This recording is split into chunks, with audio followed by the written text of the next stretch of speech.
Alright, hello everyone. My name is Wesley, this is Wu Can Cook. Today we're doing a Chinese egg drop soup, or a Chinese version of an egg drop soup that comes from Chinese food, called a Westlake soup.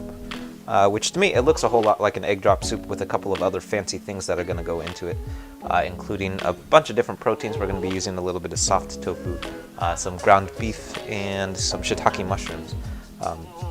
It's one of my favorite soups. I've been eating it since I was a little kid. And it's one of those soups that are like a little bit too expensive to serve up as like an appetizer or like a free soup at a Chinese restaurant. So very, very often you will see it like ordered as like a appetizer to split. Super popular with Chinese family style food. So we're going to take a look at what the Westlake soup will look like in what exactly goes into it. So if you have any questions for me, feel free to drop your questions in the chat. I don't know everything about Westlake soup, but I know lots of stuff, so hopefully I can be helpful or informative, at the very least fun to watch. If you're looking for the recipe that goes along with everything that I cook, that always lives over on my YouTube channel, so some folks are already watching over on YouTube. But if you're watching over on Reddit, there's a YouTube channel that's at the bottom of the screen.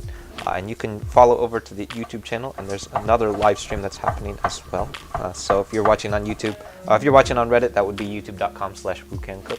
Lots of fun content popping up over there, including all of the recipes that go along with everything that I cook. So if you've ever caught one of these streams before and wondered how to cook the thing that I'm cooking, you can find all of those recipes. They live over on YouTube. Okay, so to start things off, I'm starting with probably the two ingredients that go into pretty much everything that I cook, which is 4 cloves of garlic plus about a tablespoon or about 1 inch's worth of finely minced ginger. If you've watched one of these streams before, you'll know that these two ingredients, they come up in a lot of Chinese food. And that's because they work very, very well as like the fundamental layer of umami. So when we're working on building out the complexity of umami, very, very often we start with these two ingredients. Not necessarily because we want everything to taste like garlic and ginger, although many things in Chinese food taste like garlic and ginger, but because it works really, really well as like the groundwork for the next layers of umami that we're going to be adding. Unsalted coffee, yeah, you are first. Welcome. If you've watched one of these streams before, you'll know, or if you've watched any of these streams before, you'll know that these are very, very often the very first two things that I'll throw into a wok fry. Especially, or almost always, if it's a savory stir fry. So, that's our garlic. I didn't really do a very fine mince on it. All I really did was give it a really good crush. So I gave it a really good smash with the flat of my knife. And then I gave it a quick slice. And that's about all you really need to do with garlic because it's so delicate. So once you give it that really good crush, kind of just starts falling apart from there. Ginger, on the other hand, which is what we're about to start chopping up, is a very, very durable root veggie. This might be too much ginger. That'll be all right. So since ginger is so durable, it absolutely does have to be fine minced because it won't break apart in a wok fry or a soup in this case if you don't give it a very, very fine mince. So unlike garlic, which we can just crush with the flat of our knife, ginger has to be fine minced very, very well. But it does have a very, very thin skin to it, which you'll notice I'm not actually using a potato peeler. All we're using is the flat side of a spoon. And since the skin of ginger is so fine and so thin, it comes right off. It's not really even a skin. I would just say it's the dried exterior of the ginger. And it will come right off. If you're really, really passionate about avoiding knife work, you can also get your microplanes out and just grate it straight into the soup. That will also work too. I personally don't take my microplane out, or really any kind of single-use kitchenware out, unless I absolutely have to, because then you got to clean it. So if I can do it with a knife, I generally just do it with a knife, so I don't have to clean the thing. But with our fine minces, we want to start with a dice first. So this is slices down the center, 1 down the middle, and then we're going for our dice. So if we stopped here, this would be considered a dice. For your fine minces, we really just go for that dice and then run your knife through it. And then from here, it's all about persistence. And how badly do you want that fine mince? Will work for penguins, yeah. Oh, cool, you're pumped for it, yeah. Me too. This is one of my favorite soups. I've been eating this soup since I was a little kid. The original recipe that I had written is done as a hack recipe or an homage to a version of this soup that you can't find it anymore, but you used to be able to find it at a restaurant in the San Francisco Richmond district called Dragon House, which I found out recently closed down, I think back in like 2008 or so they closed down a while ago. But when I was a kid, I used to eat there probably 2-3 times a month because my parents knew the owners pretty well, so we used to go there a couple times a month and make our like daily pilgrimage out to the San Francisco Richmond district. So that's our ginger. It is not super finely minced, but it is definitely minced. Sometimes I stop halfway through because I'm just tired of mincing stuff. It'll be fine. Yeah. Hermina, yeah, how's it going? Happy Thursday. Keeks, yeah. Oh, the fine mince, yeah, totally. Yeah, like I said, it's all about persistence, so it's really just about like how badly do you want the fine mince. Very, very often I'll just stop because it's not that important. And like, especially in wok fries where it's going to start breaking apart in the wok fry anyway, you could probably stop a little bit early and it'll probably be okay because it's going to come apart in the wok fry. In a soup like this, though, we probably need it to be pretty fine because it's actually not going to fry today. It's just going to go straight into the soup. So the texture of your fine mince today is not going to break down any further. So in this case, since we're not actually frying anything, it does have to be pretty fine. Otherwise, you're going to end up with large pieces of ginger in your wok fry. Let's do it in this one. All right, next up, I'm rehydrating. This is going to be... let's do 4 or 5. Let's do 6 of these, actually. 4 or 5. Yeah, these are pretty small. These are shiitake mushrooms. If you've never worked with a shiitake mushroom before, they will always, or almost always, I don't think I've ever seen a fresh shiitake mushroom. They will, as far as I know, come dry mushroom, dry like this. So it kind of is all dried up. It's very, very brittle. And what we're going to do is just rehydrate it. This is some boiling water, or water that I boiled in the kettle a little while ago. And if you are using particularly thick shiitake mushrooms, which are probably the ones that you'll find more often, these things will take quite a while to rehydrate. Probably at least 20-25 minutes even, if you are using very, very thick shiitake mushrooms. You'll notice, though, that my shiitake mushrooms are very, very thin because they're... I guess they're like boutique shiitake mushrooms that you get here in Chinatown. So they rehydrate really, really quickly, which is what I love about these mushrooms. These will probably hydrate within like 5 minutes or so. So that's really, really useful. And they're also packed with flavor too. So one of my favorite parts about living in Chinatown. So we're going to let those rehydrate. Those will probably be ready in about 5 minutes. If you're using thicker shiitake mushrooms, though, like I mentioned, give those at least 20 minutes to rehydrate. There is nothing worse than trying to eat an underhydrated shiitake mushroom. It is pretty much inedible, and it sucks because you waited 20 minutes for it, and because you didn't wait that extra 5 minutes, you pretty much have to throw it out and start over again. So, no kidding, if you're working with a thicker shiitake mushroom, give it at least 20 minutes, 20-25 minutes at least. Yeah, minced dish is good enough. Yeah. It looks fabulous. Yeah, cool. Thank you. Next up, okay, so this is some soft tofu. You will see there are many different kinds of tofu, more than I actually know of. In America, though, probably the 3 most common categories that you will come across are soft, medium, and firm, and sometimes you'll come across firm, extra firm, or something to that quality. The reason that there are so many different types of tofu, though, is because they're classified by how they're bound together, so the process in which they're bound. Very, very often you'll see the term silken tofu thrown around, which is generally what is the term used to describe, this is not quite straight, generally the term that you would use to describe soft tofu, which looks like this. It is extremely delicate, so we have to be very, very careful with how we take care of this tofu.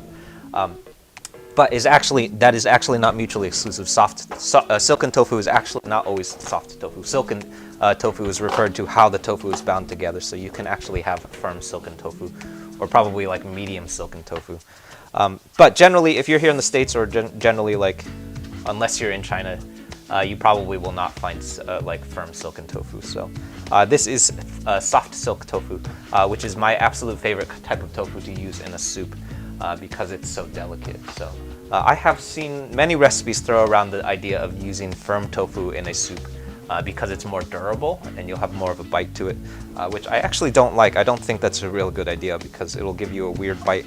And maybe it's just because that's how I've always had Westlake soup, is with really soft tofu. But since it is so delicate, we have to treat it very specifically. So most of the time when you see me working with firm tofu, you'll probably see me put it into a strainer, and then I'll shake it really, really aggressively. And that's to get all of the water out, so that when we go to wok fry it, we're not throwing extra water into the wok. In this case, since it's just going into the soup, we actually don't need to do it. So literally all I did was chop it up. We did a dice, and then this is going to be set aside, and it will go straight into our soup from here. So it is straight up just raw tofu that's going to go straight into the wok, into the stock pot. Let's see. The last thing I'll say about tofu, I'm talking a lot about tofu, but I have one more thing to say, is that if you are planning on freezing this soup, which lots of people do, I actually love freezing the soup because it's really good for meal prep, I would leave that tofu out and then add it right after, whenever you go to defrost it. So because soft tofu, it does not freeze well, it turns kind of rubbery. So if you're planning on freezing it, leave it out and then just put it, you could just straight up add the tofu on the dinner table and it would work fine.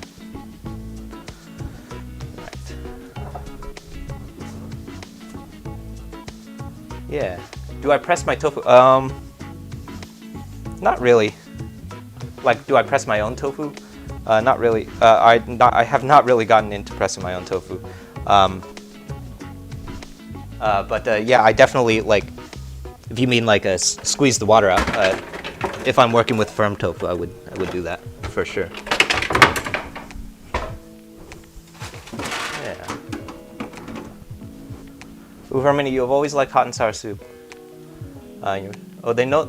I didn't know that Panda Express made hot and sour soup. That's very interesting. Yeah, actually, so I actually did a hot and sour soup pretty recently. That was I want to say 2 or 3 weeks ago. That was one of the more recent recipes that came out. And it's actually super, super common. And to be honest, I don't think that hot and sour soup is actually that hot. It's mostly just sour, as far as like I came to understand it. So. Yeah, so that's surprising because hot and sour soup is mostly just sour, and it is really sour too. When I did my hot and sour soup, I think I used there was like a whole 1/4 cup of rice vinegar in it, which is crazy. I've never used, no, I think it was 1/2 cup. I think there's a 1/2 cup of rice vinegar, which is the most amount of rice vinegar that I have ever used in any single recipe. So usually I only use like a tablespoon or maybe 2 of rice vinegar. Oh, do I? Yeah, okay, yeah, good. Emotional document, yeah, thank you for clarifying. Do I press it to get the water out? So usually what I would do I wouldn't do this with this particular type of tofu because it's a soft tofu. So if we were to press this, it would straight up just crumble. And it would just like fall apart. You would have like crumbled tofu. And that's because soft tofu is so delicate. So we don't want to be aggressive at all with this. I'm actually not even going to throw this into the pot until the very, very end, because if you throw it in too early, it will start falling apart while you're stirring even. So since it's so delicate, we actually don't want to do anything else to it, otherwise it will fall apart. But when I do work with firm tofu, very, very often you'll see me pressing it. And usually what I like doing is putting it in a strainer first and then just kind of pressing that water out. And then from there, I usually just shake it, and a lot of water comes out. So that's like the big part to keep in mind about tofu, is that there's a lot of water in tofu. So you want to get, whenever you're wok frying, you want to get all of that water out before you start cooking with it. Otherwise, you're going to end up with a lot of water in your wok fry, and then you're going to end up with a soggy wok fry. So that's one of the biggest challenges of working with tofu in a wok fry, is getting all of that water out for sure. Yeah. Natto. Oh, cool. Yeah. Cool. Hello to everyone just tuning in. I just noticed there's lots of folks in the chat right now. My name is Wesley. This is Woo Can Cook. If this is your first time catching one of these streams, we're here every Monday, Tuesday, and Thursday at 6:30, Wednesdays at 6 p.m. PST. Today we're doing a Chinese egg drop Westlake soup, which is a type of an egg drop soup. I guess you would classify it as an egg drop because it has an egg drop in it, which is an egg drop soup is literally egg drop referring to the technique of literally dropping an egg into the soup, which you do very, very last, and that creates these really nice wisps of egg, which you would probably most commonly associate with egg drop soup. In this case, though, the version of this soup that we're making right now is a little bit more complicated than a standard egg drop soup, which is pretty simple. It's basically just soup. It's basically just a beef broth. An egg drop is essentially just a beef broth with an egg. That's pretty much the whole soup. A Westlake soup, it has a couple of extra proteins in it, which make it a little bit more hearty, which is why it's one of my favorite soups. So we're going to get to all of that in a bit. The specific type of soup or version of this soup that we're recreating today comes from a restaurant in San Francisco called Dragon House. Dragon House no longer exists anymore. But the reason that we had hacked that recipe is because it's from a larger series that I've been doing over on my YouTube channel, where I've been hacking foods from the San Francisco Bay Area food scene, which is a super fun series, where I've essentially been picking some of my favorite restaurants around the neighborhood, mostly in Oakland, but a couple places in San Francisco, and taking apart some of the more popular dishes from those menus and kind of taking a look at how they tick. So that's a really fun series. We have a couple series over on YouTube. There's another fun one which lots of people have been really into, which is a series where we deconstruct Chinese American foods. Lots of those foods come from places like Panda Express and PF Chang's, things like that. Places where they're not really Chinese food, it's really just American food. And essentially what we've been doing is taking apart those classic Americanized Chinese dishes and taking a look at what are the American qualities of those Americanized dishes, and what would it look like if we tried to reassemble those dishes without the American qualities. So things like General Tso's chicken, Kung Pao chicken, honey sesame chicken, stuff like that. Just generally pretty much anything from the Panda Express menu. And then kind of taking a look at what it would look like if I reassembled it in a traditional Chinese wok fry sense. So that's been really fun because it's a really interesting way of exploring traditional Chinese elements that go into traditional Chinese wok fries without actually making traditional Chinese wok fries. So if you're interested in stuff like that, definitely hop over to YouTube and check out what's going on over there. Right now I'm separating, this is cilantro that we're pulling off right now. We want to remove all of these stems, so we don't, lots of people have asked about whether or not I save the stems from my cilantro. You don't want to throw these stems into the soup here because they're really, really chewy. So you don't want to bite into a stem of a cilantro because they're so chewy. They do contain quite a bit of flavor though, and quite a bit of, I guess cilantro flavor, because that's where all of the liquid resides. So if you were to squeeze the stem of a cilantro, you could probably hear it, but that's all of the water squeezing out. So that's where all of the flavor of the cilantro lives. A lot of the flavor of the cilantro lives in that stem. So don't just throw it out. What I like doing is I usually will save it and I throw that stuff into a freezer bag, and I usually will make more beef stock with it, or vegetable stock with those stems. So they're packed with flavor, so don't throw them out. But definitely don't add them to your soups. And even when I use them for salsas and stuff, or chutneys, I usually don't want to be using those stems because they're so chewy. So for our Westlake soup, all we really want is the leaves of our cilantro. And what we're going to do is mince these up really, really fine. And then these are going to go in towards the end. And that's going to be probably the main source of color in our soup today, is in this cilantro. The last thing I'll mention about cilantro is that it has a quality about it where if it stays in a pot of soup for too long, it will eventually turn translucent, and then it will eventually get pretty slimy. So that usually will happen after maybe an hour or so. So that is also the reason why I like adding this stuff pretty late, because if you leave it in for too long, it kind of turns into slime. Which is bound to happen anyway if you plan on freezing it or doing any kind of meal prep with this stuff. But in the big effort to avoid that slimy cilantro quality, throw it in as late as you possibly can. Otherwise, you'll have slimy cilantro. Cool.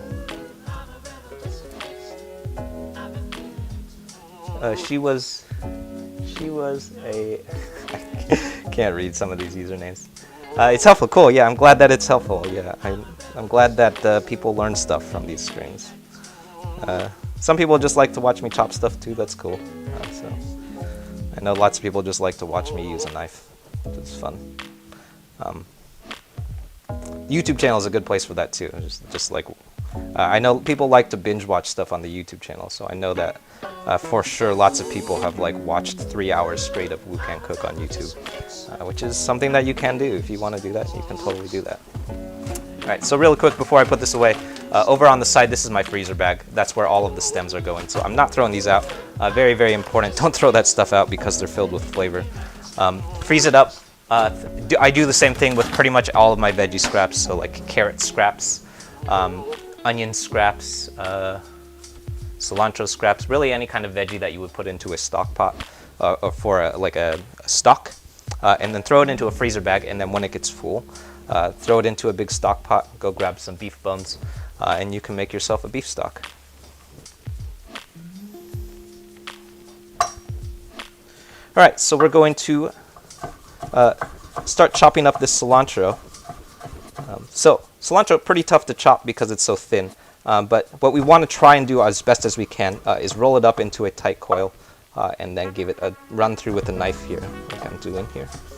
You want to keep it as tight as possible, otherwise you're not going to get a good chop on it. But the flatter that it lays, you'll notice that like the pieces of cilantro that are flat on the cutting board right here, they're not really getting chopped. And that's kind of like the trickiest part about cutting cilantro, is that unless it's bundled up in the way that we've been sort of bundling it up, it's not going to chop. Your knife won't reach all the way through. Even a potato skin, yeah. So I get like a little bit selective with some of the stuff that I throw in there. I throw some potato skins in. I don't throw all of the potato skins in because it will affect how your stock tastes, right? So if I personally eat a lot of russet potatoes, so if I were to throw all of the potato skins that I throw that I cook, it would like overwhelm the flavor of the stock. So usually what I'll do is I'll throw like maybe the skins of like 2 or 3 potatoes, and then after that I'll stop using the potato skins until the next time that I'm making stock. I have also started to monitor how much ginger skin that I throw in, because ginger is very, very overpowering, and I use a lot of ginger too, right? So if I threw all of my ginger skin into the stock, probably my stock would just taste like ginger, but a little bit is okay. So it like kind of depends on like what do you want that stock to taste like, or if you just don't care, yeah, just throw everything in. I've even thrown like jalapeno stems in, which is kind of weird. I probably wouldn't do that. Bell pepper stems actually work okay. Really anything that you can imagine throwing into a beef stock, or a veggie stock, or a beef stock. Yeah, it's been a few years. Yeah, totally. Hermina, yeah, that's true. Yeah, it might not be there anymore. Panda Express. The last time that I checked, I didn't see that Panda Express had a hot and sour soup. Otherwise, I probably would have tried to take a shot at reproducing it. But yeah, I'll have to double check though. Yeah, Hermina, that also reminds me. If you haven't checked it out yet, definitely go and find the Westlake soup version, or the hot and sour soup that we did. Soup. Let me link that. There it is.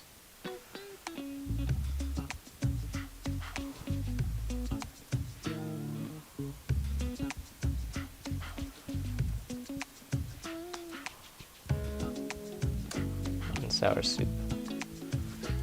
Yeah, that's a really good one. That's actually one of my favorite hot and sour soups. Not just because I wrote it, but also because it contains shredded chicken, which makes it really, really hearty.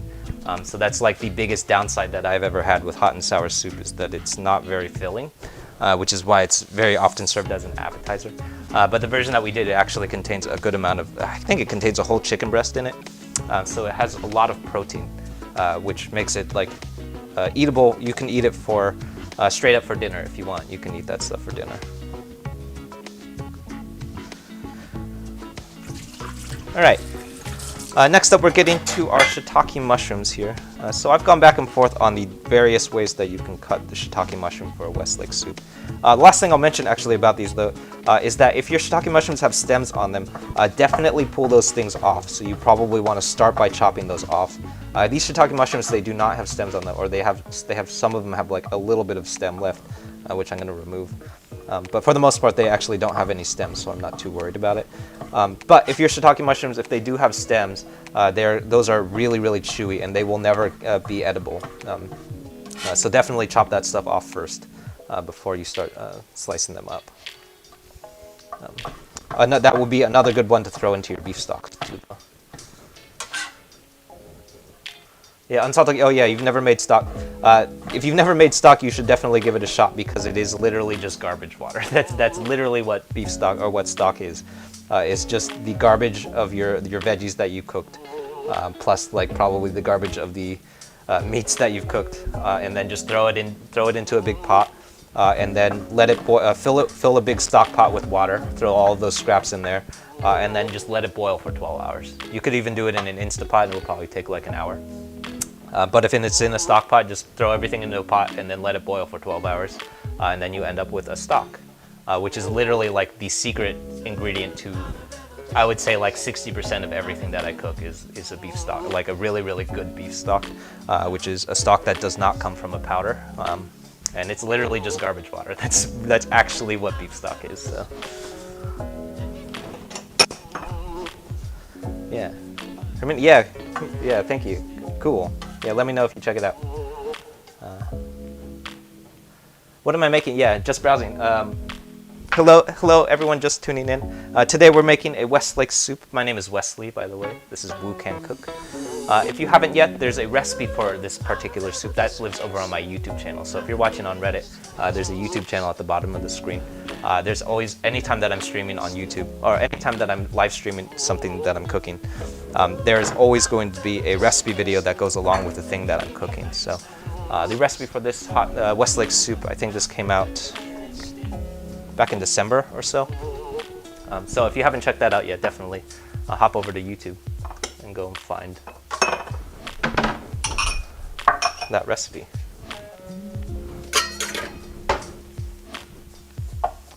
Yeah. Oh yeah, mushrooms and anchovies, all of those would be good. All of those would work well in a stock. Yeah, anything that you can think of that would go into a soup. All right, so I have 3 bowls here. So if you haven't guessed yet, anytime that I'm taking 3 bowls out and putting them in front of me, I'm probably going to be separating some egg whites. So super, super important is that egg whites, when you separate them, it always requires 3 bowls, no matter how many egg whites that you're separating. And that's because every time that we separate the egg from the yolk, we want it to be done over 1 independent bowl, because if you do it over 2 bowls or 1 bowl, what will happen is if you mess up the egg, then you're going to get egg yolk into all of your egg whites. So today we're going to be separating the whites of 4 eggs here. So here are all 4 of my eggs. What will happen is I'm going to do 1, and then we're going to add our yolks to this first bowl. Add our whites to the first bowl, yolks to the second bowl, and then we're going to deposit our egg whites to the third bowl. So our goal here is that at no point in time am I going to be doing my egg yolks directly over the finished egg whites, because what will happen is if you mess up, then you're going to end up with yolks in your egg whites. So if you mess up on one of them and you do it over just 1 bowl, then you only have messed up 1 egg yolk. But if you do it over the same bowl, you could potentially mess up all 4 of your eggs. So I've done this many times. So that's our first egg white, egg yolk, and then we're adding it over here.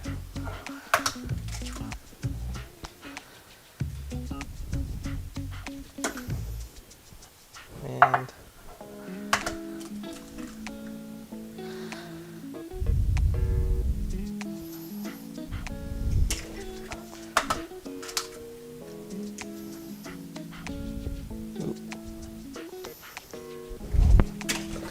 all right, so there is an excellent example of what just happened. So you'll notice, if you look very closely, there's a little bit of egg yolk here. If I was being really picky, I would probably throw this out and then we would probably start over again. But we would only have to start over with 1 egg.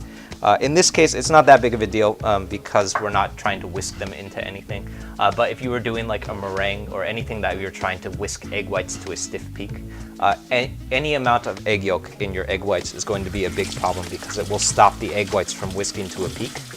So if you've ever talked to a friend that bakes a lot, that's a big problem. So when you separate your egg whites, there absolutely cannot be any yolk in your egg whites, otherwise they're not going to whisk to peaks.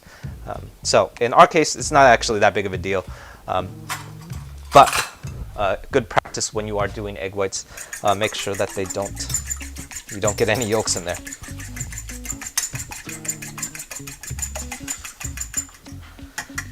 And that is our egg whites. Those are going to go in very last, right before our tofu, I think. Yeah.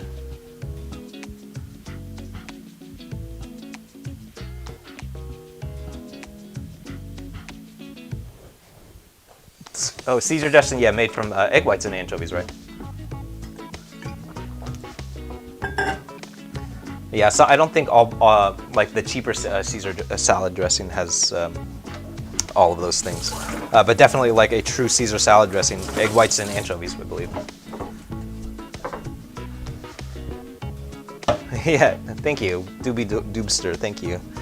Good username. All right, so we're rinsing off our cutting board, and then we're gonna get to our meat next.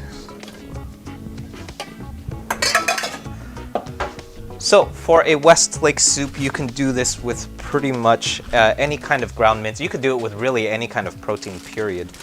Today we're going to be doing, this is going to be 80-20 ground beef chuck, which is like a particularly fatty form of ground beef. I have also done it with ground turkey. I've done it with ground pork. I've done it with crab. Crab or cod are both really common in a Westlake soup. So if you are pescatarian or if you just like fish, you could totally do it with crab or cod. Today I'm using ground beef because that's how I've always grown up eating it.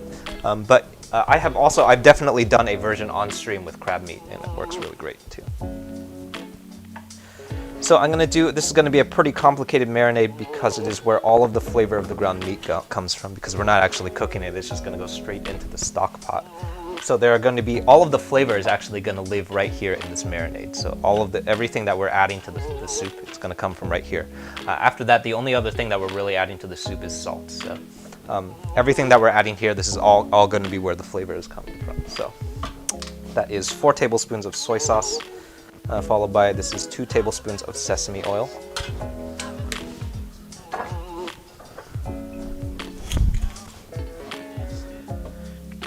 Next up, this is 2 tablespoons of Chinese cooking wine or Shaoxing wine. If you can't get your hands on Shaoxing wine, you can use dry cooking sherry, which will also work. I'm pretty sure that Chinese cooking wine is cheaper than Shaoxing wine. A bottle of Chinese cooking wine is like $1 or $2 in Chinatown, and I don't think that you can get dry cooking sherry for that cheap. So if you can get your hands on it, yeah, definitely get some dry cooking sherry. If you can't find, definitely get some Shaoxing wine. If you can't, though, use just plain old dry cooking sherry. Next up, this is 2 tablespoons of rice vinegar, which is going to be where all of our brightness comes from. And second to last, probably the most important part of this marinade, in my opinion, is 2 tablespoons of fish sauce. And I might actually add a little bit more fish sauce in the pot when we go to finish up, because that's where all of like the fermented umami is going to come from, that fish sauce. So that's why I say it is probably the most important ingredient to this marinade. Last is a pinch of kosher salt, and then we're just going to mix this up to combine and let it marinate for, this will probably go for about 10 minutes, maybe a little bit less than that. If you're really committed, this should marinate for at least 30 minutes though.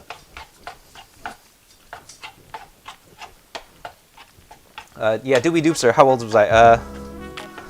That's a good and like more complicated question than you probably most people realize.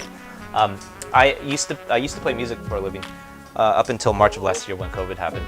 And then once the COVID-19 virus hit, pretty much everything that I was doing stopped, like dead in its tracks. So I was, up until that point, gigging with a band called Trace Repeat here in the Oakland Bay Area.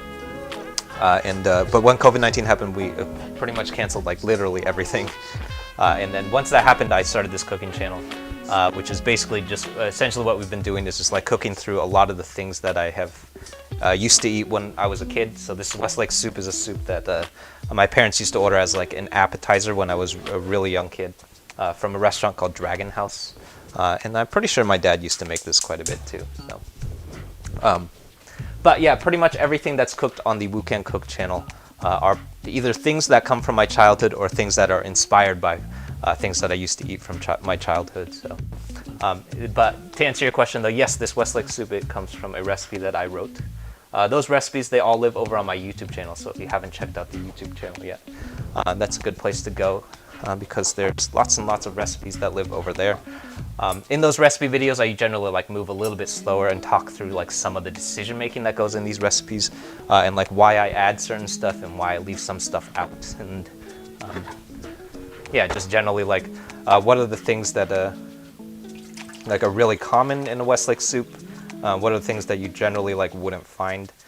Things like that all come up in the recipe videos. So if you haven't found those yet, definitely hop over to YouTube and look those up. Lots of fun recipe videos coming up soon. Those are out every Friday, so I forget how much beef stock I'm supposed to use. 6 cups. Yeah, those are out every Friday. So this coming Friday, so tomorrow, we have a recipe for a Taiwanese popcorn chicken, which is a hack recipe for Taiwanese popcorn chicken that you can find at a snack spot here in the Bay Area called Quickly. Quickly is all over the states. I'm pretty sure that it had originated from Taiwan though. And it Quickly is probably more commonly known for their pearl milk tea, so boba naita or pearl milk tea, or tapioca bubble tea, something like that. So you can, so that one is going to be super fun because it's one of my favorite snack foods. You can pick up like some pearl milk tea plus some popcorn chicken. So that recipe is coming up soon. That one is coming out tomorrow. It's part of a larger hack series that I've been doing where I've been hacking foods from like a lot of Americanized Chinese places. So Quickly is a really Americanized pearl milk tea place. Actually, I don't know how Americanized that is, but the version that I did, it definitely has a lot of American elements to it. So it uses things like garlic powder, chili powder, onion powder, things that like you probably would not use those in traditional wok cooking, but you definitely use it in a lot of American cooking. So.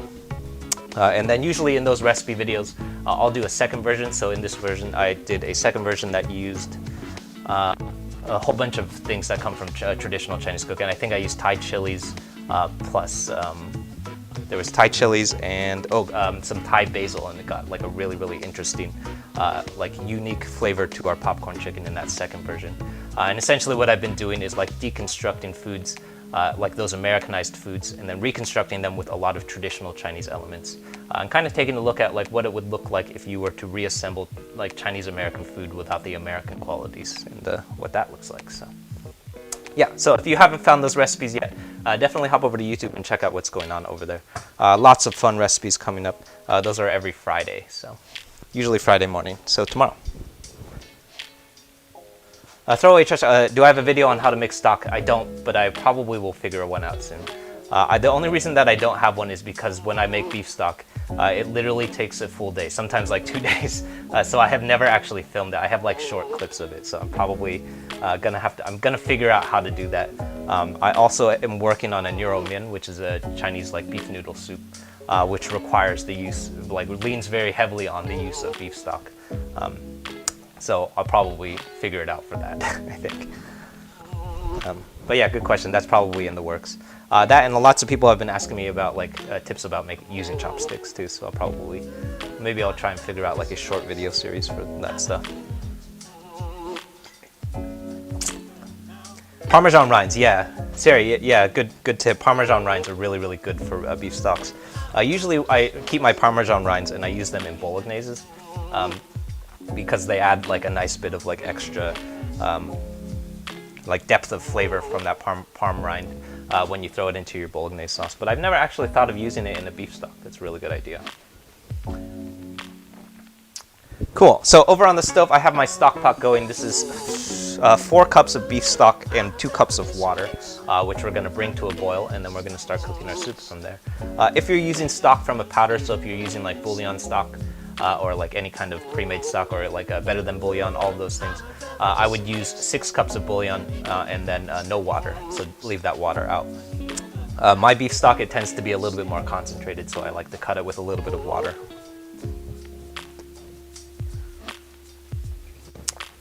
So we're going to wait for that to come to a boil, and then we're going to start tossing stuff in there, and that's pretty much it. That's how a soup is made. Is pretty much bring it to a boil and then start cooking. Do I have a tolerance for spicy foods? Like I have a medium tolerance for spicy foods. I have friends that are like have crazy tolerance for spicy foods. I don't love things that are like insanely spicy because I just don't see the point of why you would eat something that spicy. And I also don't think that Chinese food is supposed to be that. I don't even think that Szechuan food is supposed to be that spicy. Lots of people think that Szechuan food is just like unbearably spicy, which is I don't think is actually the case. I think it's pretty spicy, but it has like complexity of flavor behind those spices. So Szechuan peppercorn, probably the most common thing associated to Szechuan spiciness. And I don't think that Szechuan peppercorn is really that spicy. It's just like a numbing heat. So yeah, like very, very often when I make spicy foods, I'll dial it back because I want to be able to taste it. And if it's too spicy, you can't taste anything. So.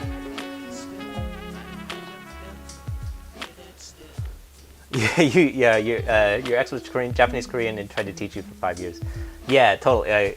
You eat sushi with your fingers. I very often eat sushi with my fingers, mostly because I spent a lot of time when I was a kid in Hawaii eating sushi on the beach, and you just eat with your fingers because you don't have chopsticks. But I think like the one big tip, so people ask me about chopsticks a lot. The one big tip that I would recommend anytime that you're using chopsticks is that when Chinese people use chopsticks, it relies very heavily on the use of a rice bowl. So a rice bowl is one that very small bowl that you pick up and you shovel stuff into your mouth with your chopsticks. So if you've ever seen a Chinese person eat at like a restaurant with a flat plate in front of them, that flat plate is never eaten off of. So very, very often when I go to Chinese restaurants with my like white friends, they'll put stuff on that plate and try to eat off it, which is really hard to do with chopsticks because those chopsticks are not meant to eat off of flat surfaces. They're meant to be picked up and then eaten out of a rice bowl. So if you try and eat with chopsticks off a flat plate, it's really, really hard because you're trying to pick up stuff that can't really be picked up on a flat surface. So the number one thing that I'll recommend to people who are struggling with chopsticks is put stuff into the rice bowl first. That's like the big amateur mistake that I see people make at Chinese restaurants is try to eat stuff off flat plates, which is impossible. Oh, Fish MD. Oh, cool. Yeah, you found Tracer P. Yeah, that's the band. Yeah, Wolfpack vibes for sure. My favorite compressor is the Wolf compressor. This is my favorite Wolf compressor. Yeah, dying for live music again. Hopefully coming back soon. Cool. Dark, you just came here from Reddit. Yeah, welcome to the YouTube channel, Dark. Yeah, going to subscribe. Cool. Yeah, thank you for popping over. Everyone else, yeah, if you're on Reddit, Reddit is a cool place to be too. I've heard that the YouTube channel looks better on desktop, and it's just like easier to like full screen. So if you are trying to do that, YouTube is a good place to do. If you're not, Reddit is cool too. All of them work. Is it true you're not supposed to use completely fresh sushi for fish? That doesn't sound right. I've never made sushi before. The one type of sushi that I'm messing around with is a spam musubi, but I don't work with fish that often. And when I do, like fresh fish is like something very specific. And if you don't do it right, you could give yourself food poisoning. So I don't work with fish that often. So cool. All right, is this boiling? Yeah. All right, so our stock is boiling, so we're about ready to start cooking on this.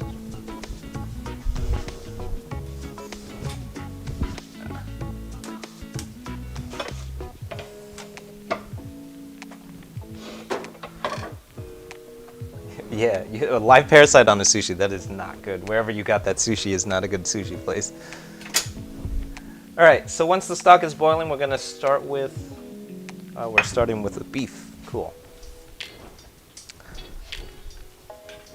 All right, so this is my ground beef going in first, and we're very specifically going to add this a very small quantity at a time because our goal here is to break up these large chunks of ground mince, which is especially problematic if your mince is frozen or it came out of the freezer, which mine did. So you'll notice that I'm just like the very small amounts of ground beef at a time. And what will happen is pretty much as soon as it hits the boiling water, it's going to start cooking. If I were to dump this all into the pot at once, it would pretty much just cook immediately. And then you would have a large clump of ground beef. So we want to be very specific about adding this stuff in really, really small quantities at a time to make sure that things break apart. If we were doing this in a wok fry, we could totally throw it in. And then in that wok fry, we would have the opportunity to start breaking things apart. But in this soup, that's not going to quite work because we're not going to really be able to break things apart.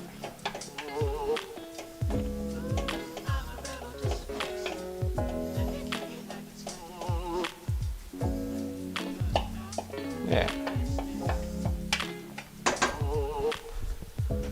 All right, so that's our ground beef going in. You'll notice, if you could probably see this, but our ground beef is pretty much cooked already because we added it in such small quantities.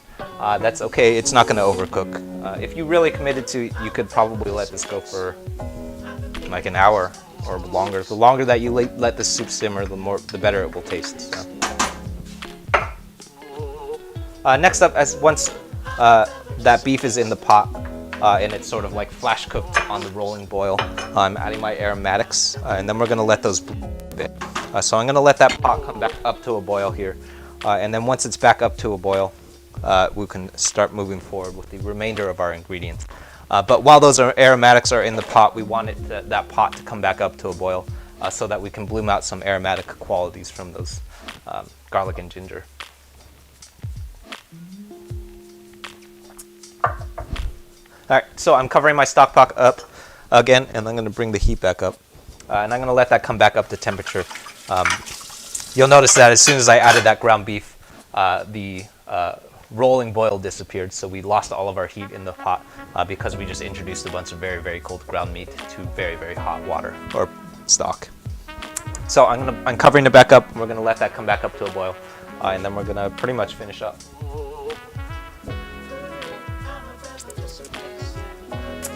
Cool.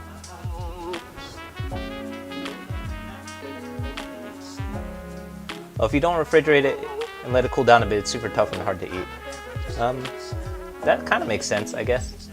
Yeah, I don't know. I don't know a lot about the sushi or fresh fish really in general. So, but that kind of makes sense. Gigi, yeah. What we're making today, we're making a Chinese egg drop soup, which is called a Westlake soup. I should be linking this recipe. Here's the recipe.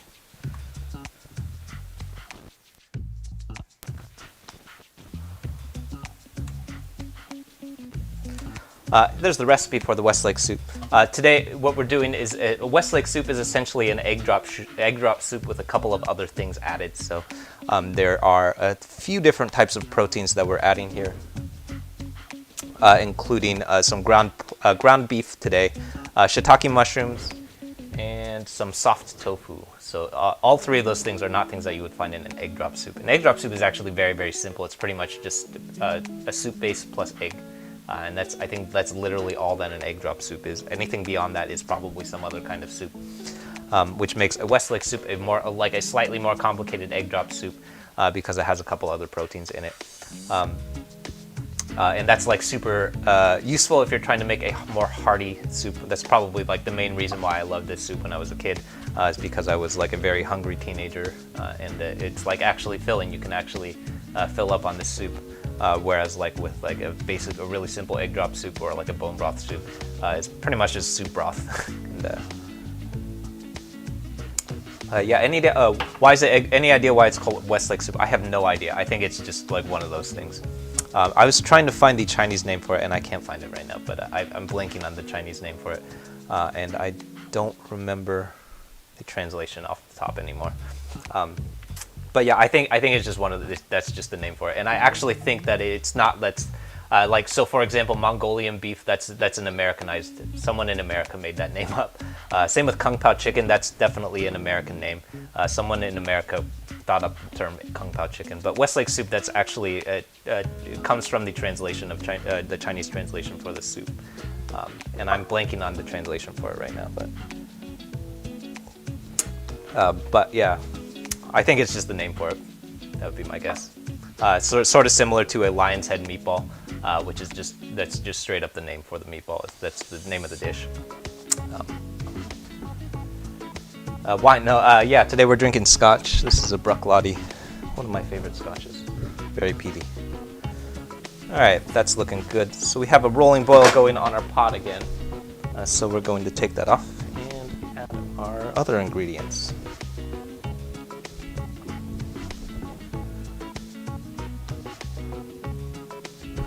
All right, starting off, this is our shiitake mushrooms going in.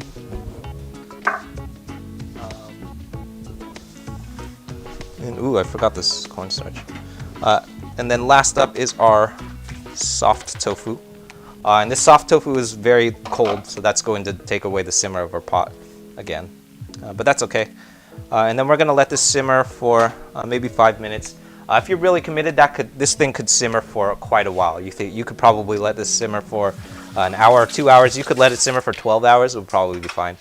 The longer, with things like this, the longer that you let it simmer, the better it's going to taste. I generally can't wait that long for a Westlake soup, so usually what I end up doing is probably pulling it off after 20 minutes or so. And it will still taste awesome. But if you have the foresight to do this like in the morning, you could totally put together a Westlake soup in the morning and then let it simmer across the whole day. Gigi, yeah, what kind of meat was it? It's ground beef. But you can use any kind of protein really. So you could use ground beef, you could use ground turkey. I've done ground turkey quite a bit.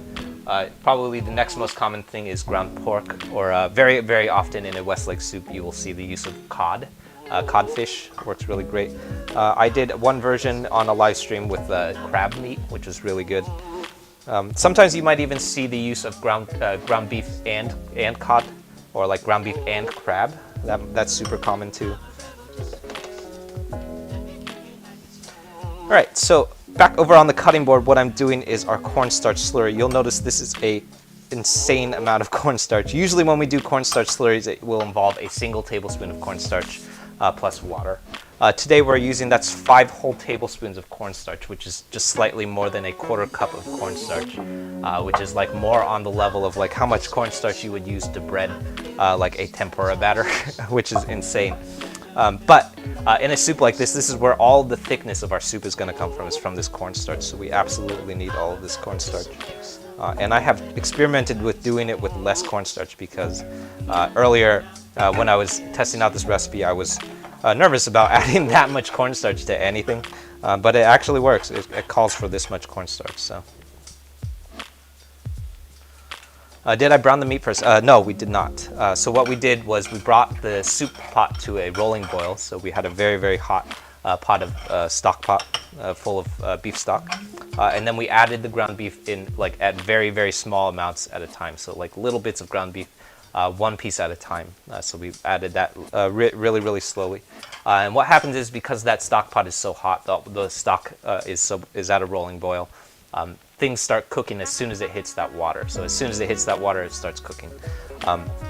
So no, we don't brown it. There's no par cook involved, which is part of what makes this soup so easy to make.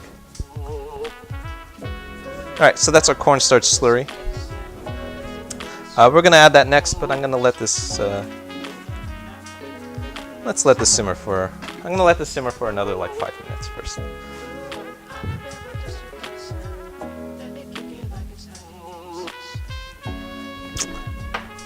Right, so we have 3 more things left to add to our soup before we finish up. We can take a look. There's a reason why all 3 of these things have not been added yet, so we can figure out why. The next thing that we're going to be adding are these egg whites. The egg whites I like holding off on these towards the end, or at least until most of our proteins are added. because they will incorporate with the proteins a little bit better. So what we're looking for is we're going to add these while the stock is in motion. So we're going to stir the stock pot, and then we're going to add the egg whites a little bit at a time. And what that does is it creates these nice like long wisps of egg white. So if you've ever had an egg drop soup before, this is probably the quality of the egg that you're associating egg drop soup with. Are these like really nice long wisps of egg white. And I found is that like it helps to have other things in that stock pot before you start adding these egg whites, so that you can build those really nice long egg whites. And then the very last thing the second to last thing that we're going to add this is our cilantro.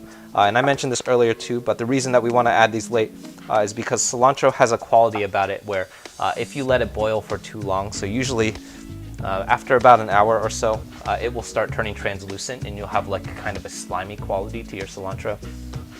Which is like less than appetizing.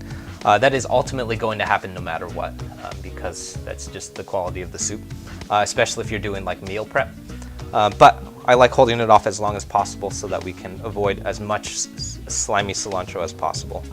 And then the last thing, this is our cornstarch. And we're going to add this at the very, very end to get a little bit of a thicker soup base.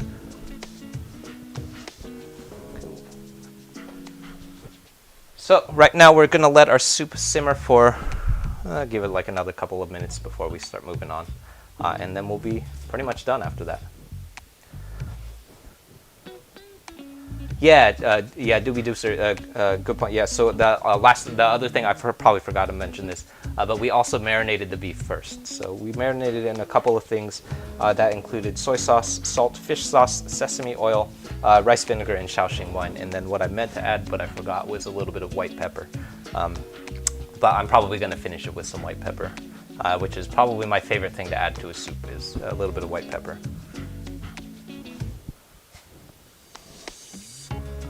Oh yeah, cool. Cool. Yeah, hopefully I'm a good cook. Thank you.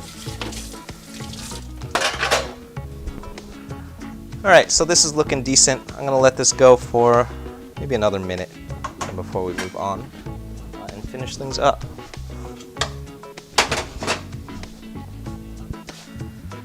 All right, hello to everyone just tuning in. My name is Wesley. This is Woo Can Cook. If this is your first time catching one of these streams, we're here every Monday, Tuesday, and Thursday at 6:30, Wednesdays at 6 p.m. PST, with new recipe videos out every Friday. So over on YouTube, if you're watching on Reddit, the YouTube channel is at the bottom of the screen. Over on YouTube, there's new recipe videos that pop up on that channel every Friday. So tomorrow is going to be a Taiwanese popcorn chicken, which I'm super stoked for. It's a really, really popular Taiwanese snack that you'll see very, very often come up in like boba shops, so like pearl milk tea shops. That recipe is part of a larger series that I've been doing where I've been reproducing a lot of foods from Chinese American cuisine and kind of taking a look at what are the American qualities of Chinese American food and deconstructing it and kind of taking a look at like what happens if you remove the American qualities of Chinese American food and what does it look like if you were to reconstruct Chinese American food without the American qualities, but in the lens of like traditional Chinese food. So that's a really fun series because we've been doing a couple of things that are like really, really American, like General Tso's chicken or honey sesame chicken. We did the Beijing beef from Panda Express. That was probably the most American thing that I've done. And it's really interesting to take what those things look like as like traditional Chinese food. Because a lot of times what you end up with are things that you probably have never eaten before. So like we did a Kung Pao chicken, but I used fermented black bean paste, which is really, really common in traditional Chinese food. Probably most commonly found in dajiang but never ever found in a stir fry. And it tastes really, really good, and it has like a lot of like interesting depth of flavor, and like reminds me a lot of like of the flavor that you get in a lot of Chinese wok fries that come from traditional cooking. So a lot of stuff like that coming up over on the YouTube channel. So if you haven't checked out what's going on over there, definitely hop over to YouTube and check out those things. Lots of fun content. Those are out every Friday. So next week, this week is the Taiwanese popcorn chicken from Quickly. Next week is gonna be we're doing chicken katsu next week. Following that is gonna be egg foo young. I think is coming up very soon, and then I forget what video I just finished editing. But yeah, lots of fun stuff coming up very soon. Oh, beef chow fun. That's the one that Paul asked for. Oh yeah, chicken feet. My mom loves chicken feet. I don't see the point. Chicken feet has no meat in it because it's the foot of the chicken. So my mom likes eating it, and my mom and my sister-in-law they like to like suck on the chicken feet, and like I think you get like cartilage from it. But to me, it just looks really gross, and because that's like the thing about a lot of Chinese food is that a lot of Chinese food just literally looks like the animal that it came from. So a chicken foot literally looks like a chicken foot, and you are literally sucking on a chicken foot with like claws and all, and it's like, I don't know, kind of weird. But mainly, I don't get much out of chicken feet. Gigi, do I have this recipe on YouTube? Yeah. That one is up on YouTube for sure. Let me see. Is it still on the clipboard? Yeah, Gigi, this is the recipe for the Westlake soup. Pretty much everything that I cook on live stream has a recipe over on YouTube. So that's the recipe for the Westlake soup that we did. That came out back in December or so, I think. Walks of Life, yeah, that's one of my favorite blogs. Those guys know a lot of things. I know that for sure the Walks of Life blog is started by, kind of similar to like what I've been doing, but I think like it's started by the daughter of someone who, like dad or maybe grandpa, worked in a Chinese restaurant. And so like but like what's really crazy about the Walks of Life is a lot of the things that they do are just like really straight ahead, like Chinese. It's like no fuss, like just straight ahead, only traditional things, which means that some of the stuff that they do are like they're using some stuff that you can't find. Like it kind of reminds me of another blog called Chinese Cooking Demystified, where it's run by two guys. I think it's a guy and his wife. I think they live in Guangzhou or somewhere in China. So a lot of the things they're using are like just straight up things that you're never going to find those things. So that Walks of Life, I love it because you can get a lot of really interesting information from it. But sometimes I find that some of the recipes are a little bit hard to reproduce because they're using like a lot of obscure stuff. But I definitely, I get a lot of fun tips from them for sure. All right, so I'm doing my egg whites right now. So what I'm doing is I'm going to start stirring my soup. And then adding our egg whites a little bit at a time. And you'll notice it's already starting to happen. But we have these nice wisps of egg coming up because the egg whites will pretty much start cooking as soon as they hit that hot water because eggs are so delicate. And we're adding these a little bit at a time so that we get these nice long wisps of egg white. And we want to go slowly here for a couple of reasons. We want to start stirring pretty slowly because we already have that soft tofu in the soup. So if you stir too fast, it's going to start breaking up that tofu, and then you're going to have crumbled tofu. But also because we want to make sure that if the soup base becomes too cold, it will stop cooking the egg whites. So we want to make sure that soup base stays nice and hot while we stir.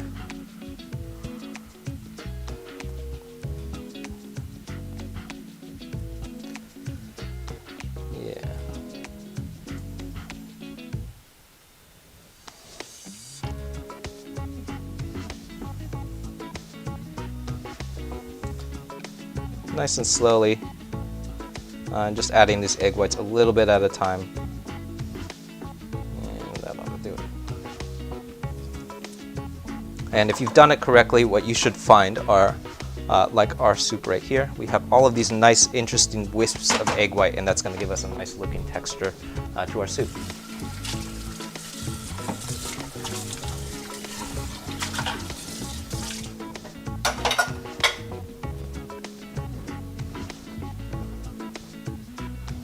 Yeah. Tofu, it's soft silk tofu. Very, very delicate, so be really careful with that stuff. Overland Trail, would this dish be a main course or a side dish? I usually would make it for a main course because it's so hearty. But most often when I've ordered it in a restaurant, usually what I would do is you order it family style. And it would a soup like this would feed like at least 4 people, and you could everyone has a bowl, and it would be like a nice appetizer. Usually, what I do when I make this at home is I'll probably eat like 3 servings of it, maybe 2 or 3 servings of it, and it's hearty enough to serve as a main course for sure. But most commonly in a restaurant, you would eat this as a side dish for sure.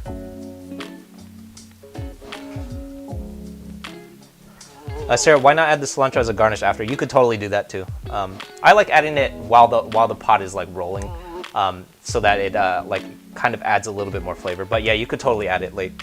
You could add it all the way on the dinner table too. You could even do that.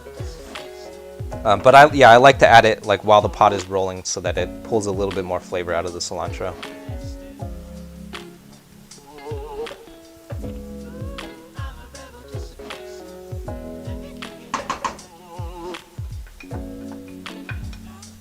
Yeah, that'll do it. It's also like the prettiest part of the Westlake soups. So kind of like, it's kind of disappointing if you pull it off of the stove before it has the cilantro in it, because it's like definitely where all of the color comes from. All right, the very last thing that I'm adding here, this is my cornstarch slurry. I'm going to add it a little bit at a time to make sure that we can monitor the thickness of our soup base here. So this is a lot of cornstarch, so I just added, that was maybe like a third or maybe even a quarter of the cornstarch. And then I'm going to stir it to combine and then add another bit. And what I'm doing here is I'm just keeping a close eye on the thickness of my soup here. So I don't want this to get too thick or like sludgy. So I'm paying attention to how thick the soup is. And if it gets thick enough before we finish adding all of the cornstarch, that's okay. Just throw the rest out. And I'm pretty sure we're going to need all of this.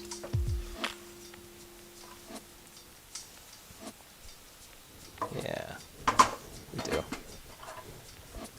Pretty crazy. That's 5 tablespoons of cornstarch.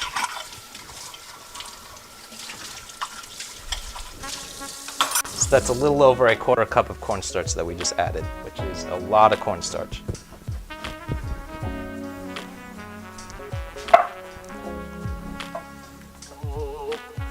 And that cornstarch is going to thicken up your soup quite a bit, so you'll notice that, well, you can kind of tell, but not really.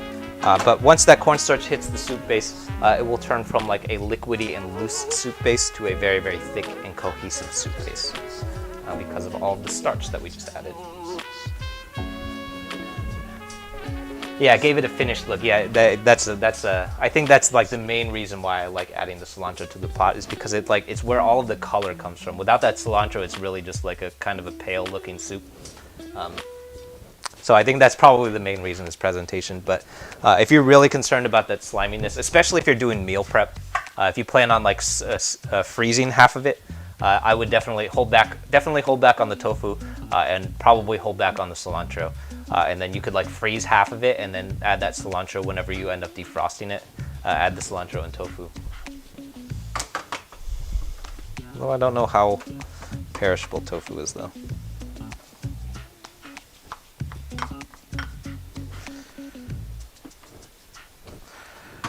All right, so last thing I'm gonna do, so I'm serving this up. This is over a little bit of rice. This is probably not a traditional thing. I don't think most people eat Westlake soup over rice, but it's sort of how I grew up eating it, because my main suspicion is the reason that I grew up eating Westlake soup over rice is to stretch the soup farther, because teenage boys eat soup really, really fast. So I remember that I always ate rice with this soup. But definitely, if you're looking up like the traditional way of eating Westlake soup, probably doesn't have rice in it.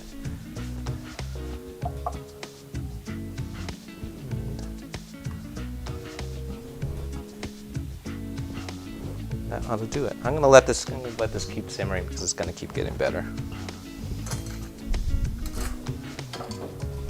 So if you're really committed, you could let this thing simmer for as long as you want. If you started it in the morning, you could start it at like noon. Maybe start cooking it for lunch, and then you could probably eat it for dinner around that time. And it would be really, really tasty. If you don't do that, like we just did, you can pull it after 20 minutes and it'll be just fine too. I'm garnishing with this. That was a pinch of white pepper, which is really, really tasty on the soup. That's about it.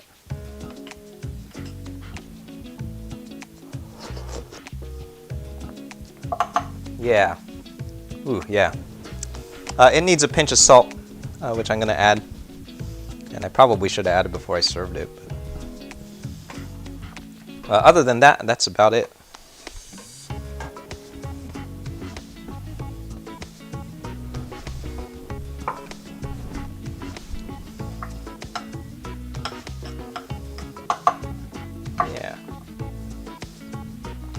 Yeah, super, super tasty. I love this soup because it's so hearty, but also just because it's very, very nostalgic. Yeah, that like really opens up the flavor with a little bit of salt. Nice bits of umami from that fish sauce, and that marinade on the chicken, marinade on the ground beef, right, like really adds like this nice independent flavor and like nice depth of flavor. I would recommend doing this soup anytime that you're like running late. If you're not streaming like me, I know it probably took me a little over an hour. But usually if I'm not streaming, I probably could throw this soup together in 20 minutes, probably even less than that. It's a really quick soup to do. Especially if you do it early, you could do it in the morning, and you could probably get this done before your coffee's done boiling, and you can let it simmer for an entire day, and it's going to be really, really good. So, one of my favorite soups to do of all time, for sure. Oh, Asian dish for weight gain. Anything carb heavy, for sure. Any of the deep fried stuff. Yeah, for sure, like honey sesame chicken, General Tso's chicken, all of those things, good for weight gain. What else? What are like probably all of the carb heavy ones. So like the noodle dishes, probably just like Chinese food in general. All wok fries, they're good for weight gain. Yeah. What's the best way to plate this? Just leave it like that. Cool. Yeah. Cool. Thanks, everyone. Yeah, this is one of my favorite soups. Let me know if you give it a shot. I love doing this soup. Also, let me know if I've missed any questions. I know the chat was rolling really fast, so I might have missed some stuff. So if I miss anything, feel free and repeat yourself, and I'll do my best to circle back. I'll be around doing dishes and stuff, so I'll be around. I can probably still answer stuff. Definitely, if you're watching on Reddit, hop over to the YouTube channel and check out what's going on over there. Lots of fun stuff going on, including all of the recipes that come up for the things that we've been cooking.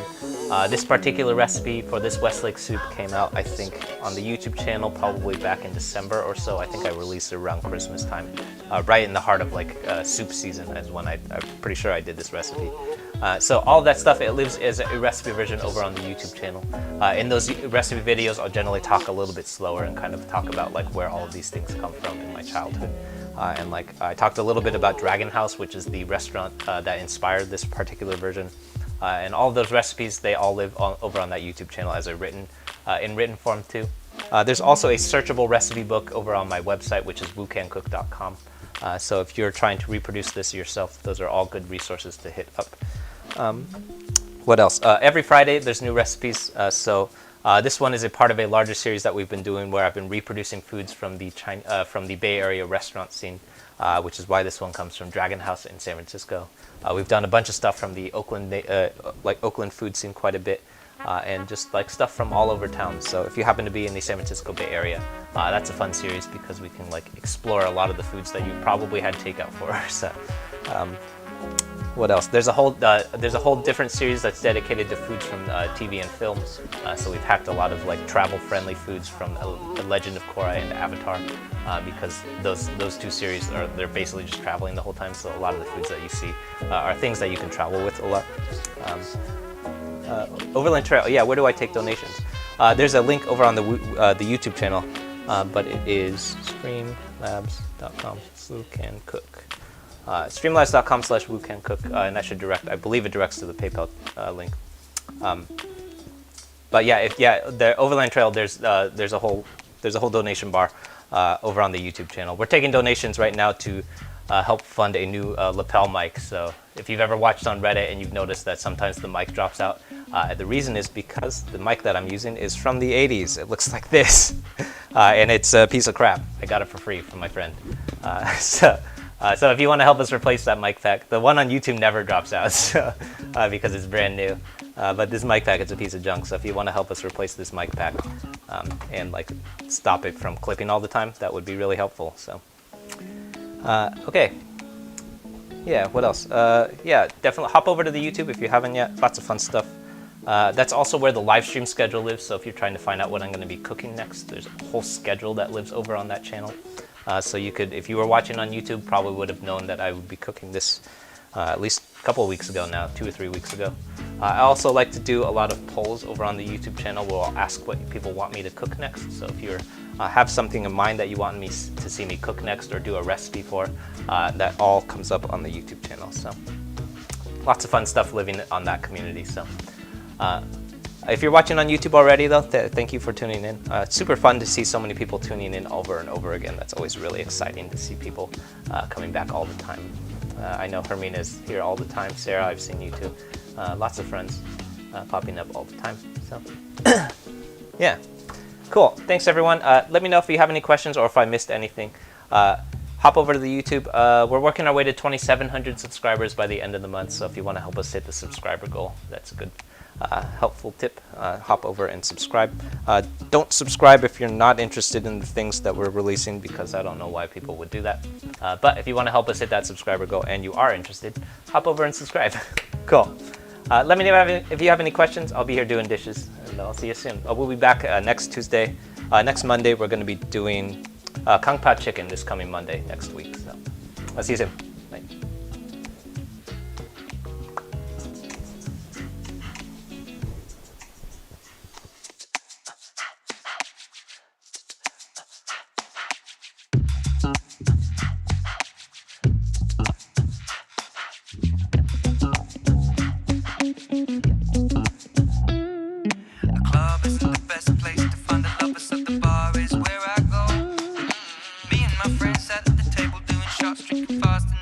Slow.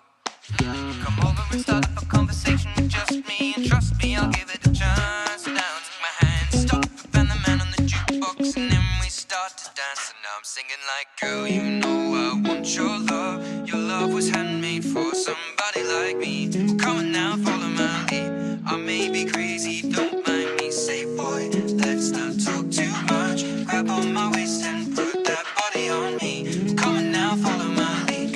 Come on now, follow my lead. I'm in love with the shape of you. We push and pull like a magnet do. Although my heart is falling too. I'm in love with your body. Last night you were in my room, and now my bedsheets smell like you. Every day discovering something brand new. I'm in love with your body. I'm in love with your body. I'm in love with your body. I'm in love with your body. Every day discovering something brand new. I'm in love with the shape of you. When we can, we let the story begin. We're going out on our first date. You and me are thrifty, so go all you can eat. Fill up your bag and I fill up a plate.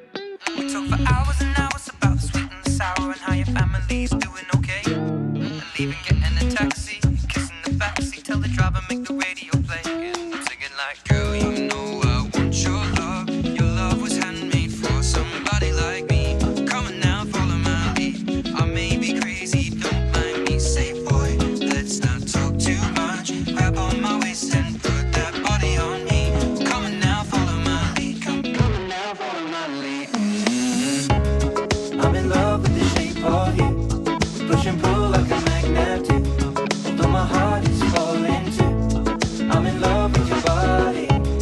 Last night you were in my room, and now my bedsheets smell like you. Every day discovering something brand new. I'm in love with your body. I'm in love with your body. I'm in love with your body. I'm in love with your body. Every day discovering something brand new. I'm in love with the shape of you. Come on, be my baby, come on. Come on, be my baby, come on. Come on, be my baby, come on. Come on, be my baby, come on. Come on, be my baby, come on. Come on, be my baby, come on. Come on, be my baby, come on. Come on, be my baby, come on.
baby girl is in need.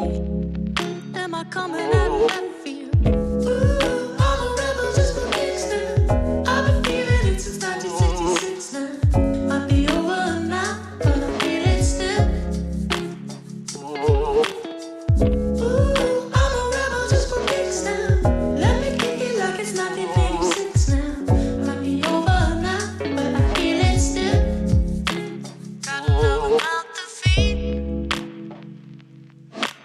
Leaving with the babysitter, mama call the grave digger. Gone with the fallen leaves. Am I coming out of left field? Ooh, I'm a rebel just for kicks now. I've been feeling it since 1966 now. Might have had your fill, I feel it still. Ooh, I'm a rebel just for kicks now. Let me kick it like it's 1986 now. Might be over now, I can feel it still. We could fight a war for peace. Give in to that easy living, goodbye to my hopes and dreams. Stop flipping for my enemies. We could wait until the walls come down. It's time to give a little to the kids in the middle, but oh, until it falls, won't bother me.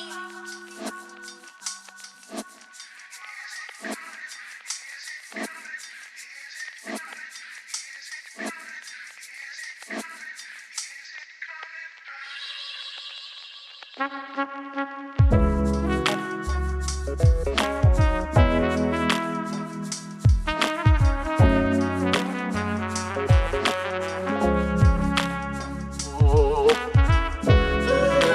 a rebel just for kicks. Yeah, your lovers and a bitch for my heart to eclipse.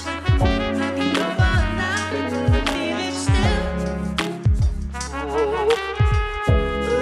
I'm a rebel just for kicks now. Let me kick it like it's 1986 now. Might be over now, but I feel it still. Might have had your fill, I can feel it still.